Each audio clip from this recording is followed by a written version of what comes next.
What if instead of actually giving them food all the time, we helped them to get back into work? We helped them to learn more.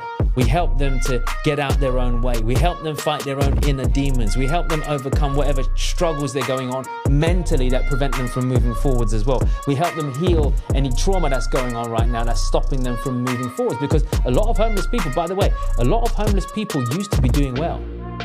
Welcome to the Mind Over Money podcast with Jessen James.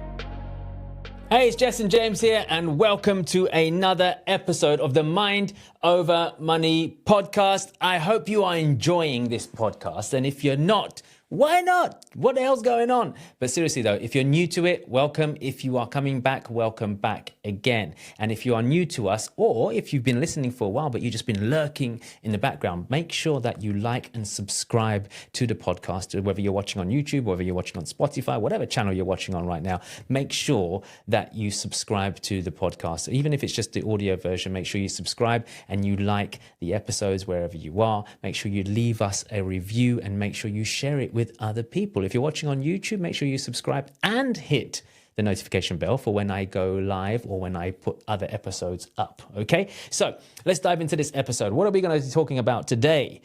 Charity work. Should you or should you not do charity work? Now, what I'm about to share with you may be a bit of a taboo, but you know what? Why should we go with the mainstream all the time? Why can't we go against the grain a little bit to challenge our level of thinking? Now, when you think about it, most people, including me, by the way, are charitable by nature, as in we don't like to see other people suffering. We don't like to see other people in pain or in need. And most of us want to go and help that person, whether it's spiritually, emotionally, financially, doesn't matter. We have this innate desire to want to go and help other people.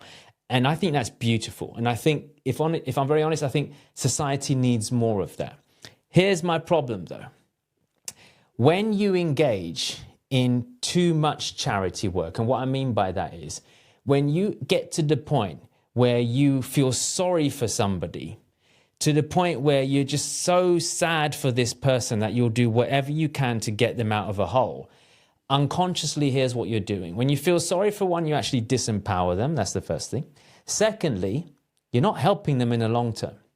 Now, this might sound harsh, but it comes back down to that old saying, that old proverb, that old, passage in the Bible, whatever you want to call it, of don't give a man a fish, teach a man to fish. So, unfortunately, a lot of the charity work that's going on out there right now, unfortunately, is not teaching people how to fish. In fact, it's bailing them out. It's giving them a fish.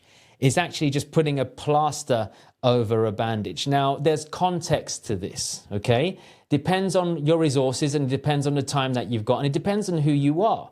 Now, for example, you might think walking down the street and feeding the homeless person is going to help them. Well, yes, it is temporarily, all right? And maybe you regularly walk past the same homeless person or a few homeless people each day and you do the same thing for these people.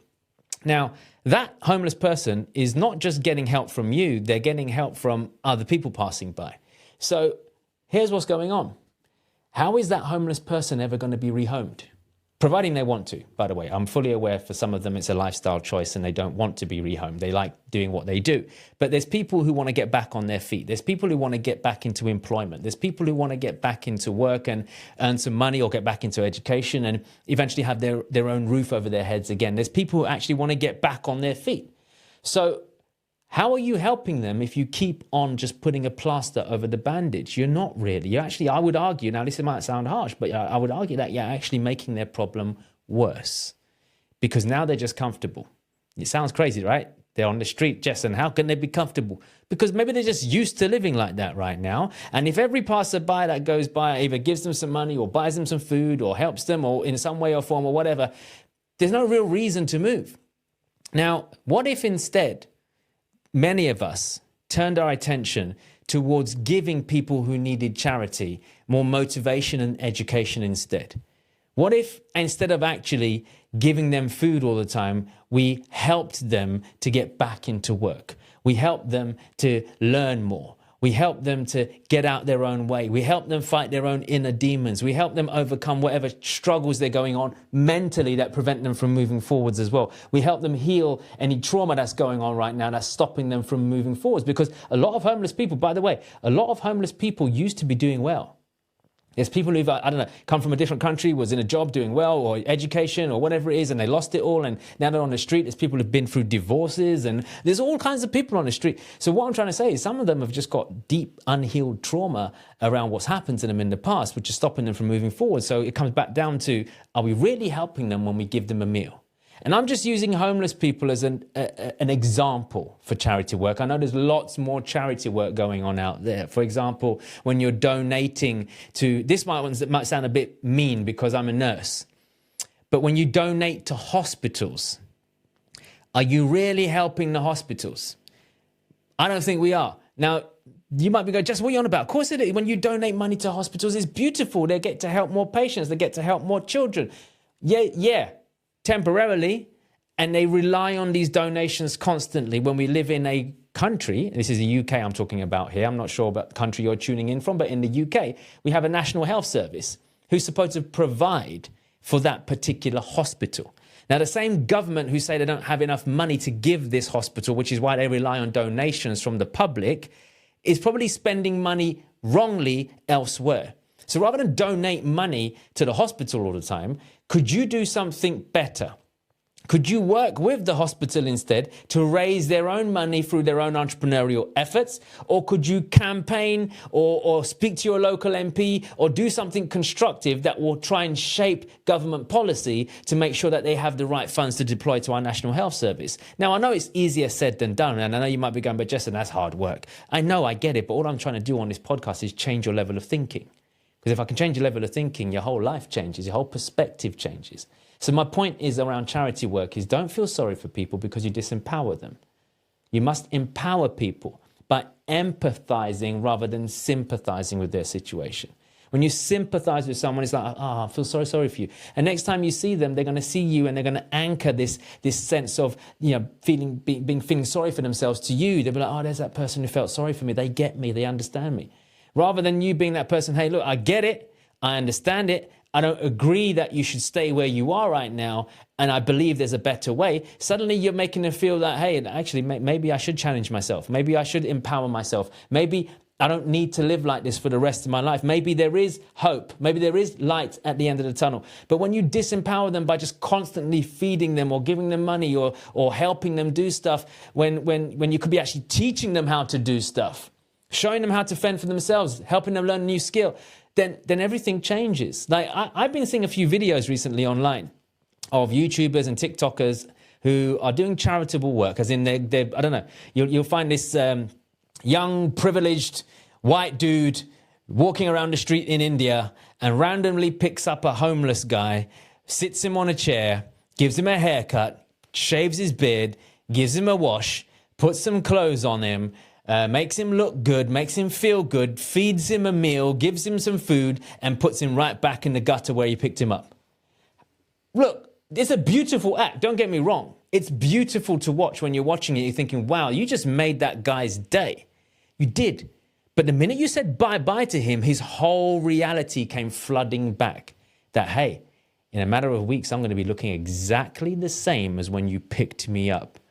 So you're not helping that person. In fact, the time, money, energy, and resources that you put into giving him a haircut, giving him a shave, putting some clothes on him, bathing him, making him feel good, giving him a meal, that whole time that you spent with him, what could you have taught him in that situation? What could you have done for him instead? Could you have brought him to the government and helped him find some housing? Could you have brought him somewhere and maybe paid an employer to give him a shot? Like, think about it. But most of us, it's so easy for us just to put a plaster over a bandage. Now, look, please understand, I am just as guilty at times of doing stuff like that, and I still do it now. I'll walk past a homeless person or I'll see someone suffering and I'm like, hey, look, I need to give them something. I need to feed them. But look, I'm human. But then I have awareness and I catch myself and go, hey, Jess, what's a better way that you can help this person? Can you help make a referral for them? Can you get them back on their feet? Can you get them a job interview? Can you do something for them? What can you do for them? And we're human. We want to help people, but are you really helping them when you put a plaster over a bandage? Think about it, okay? So I hope this has left you with some food for thought on the Mind Over Money podcast, because charity is a big part of life. I believe we should all be helping one another. We should be helping our neighbors. We should be helping the needy. We should be helping people who are not doing as well as us. We should always be doing that. I think that's a beautiful thing to have. Don't ever stop thinking like that. But what I'm trying to say is, can we change the way that we help people? Can we empower them rather than disempower them? Can we help them become dependent on themselves rather than create a codependency? Think of it, my friends. Think of it like this. Are you really helping someone next time you help them? Just ask yourself that. Are you just doing a temporary fix, or is it a long-term solution? Because I promise you, 9 times out of 10, the long-term solution is always better. Okay, so I hope you enjoyed this episode. If you did, before you go, make sure you leave me a review down below. Make sure you subscribe to it. Make sure you share it with somebody who might need to hear it. Look, people are inundated with podcasts. There are podcasts and videos and audios all across the internet, millions of them. They don't know which one to listen to. So when you leave us a review, when you increase the subscriptions to this channel, when you review us and leave us, 5 stars, or you subscribe to us on your favorite platform, or you share this multiple times, what it does is it tells other people that, hey, this is a good show. And by doing that, you're saving them time, but you're also driving them towards me, where I believe that my words have value. So please, please, please, can you help me to serve more people? Okay? So hope you enjoyed this episode. Until next time, until the next episode of the Mind Over Money podcast, I wish you all the wealth, health, success, and happiness that you truly, truly deserve. My name's Jessen James. It's been a pleasure hosting you on this episode. You've been listening to the Mind Over Money podcast with Jessen James. Don't forget to subscribe and follow on all the channels, links in the show notes. Please also leave a review and visit www.jessenjames.com to find more resources on how to create the life you deserve.